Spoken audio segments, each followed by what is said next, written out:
Kita semua berada di atas muka bumi Allah. Peluang untuk bertaubat masih luas. Peluang untuk menyebutkan La ilaha illallah Muhammadur Rasulullah. Peluang untuk berzikir. Peluang untuk memasukkan wang ke dalam tabung masjid. Peluang untuk menolong orang yang dalam kesusahan. Peluang untuk qada puasa dan solat masih terbuka.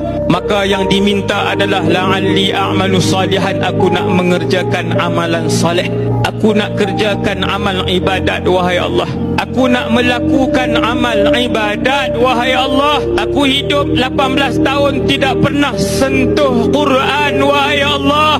Aku hidup umur aku pada malam ini 23 tahun. Aku tidak pernah membaca Tabarakalladzi biyadihil mulku wa huwa ala kulli syai'in qadir. Aku hidup sehingga malam ini umur aku 37 Ramadan. Baru-baru ni aku tidak berpuasa, wahai Allah.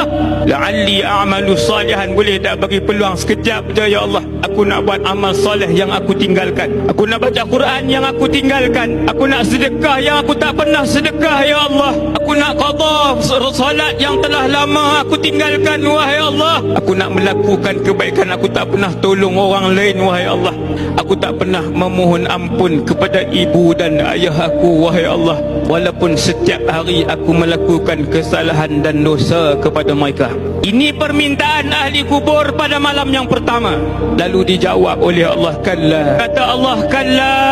Tidak sekali-kali. Setiap manusia akan mati seorang sekali sahaja. Saya yang bercakap hanya akan merasakan kematian sekali. Tuan-tuan yang berada di bawah akan merasakan kematian sekali. Nabi Muhammad sallallahu alaihi wasallam, Nabi Muhammad sebaik-baik makhluk Allah, sebaik-baik kekasih Allah, manusia yang paling disayangi Allah. Nabi Muhammad juga akan dimatikan oleh Allah sekali saja. Sesiapa yang sudah merasakan sakit mati, maka dia tidak akan lagi merasai kesakitan itu buat selama-lamanya. Seorang sekali je.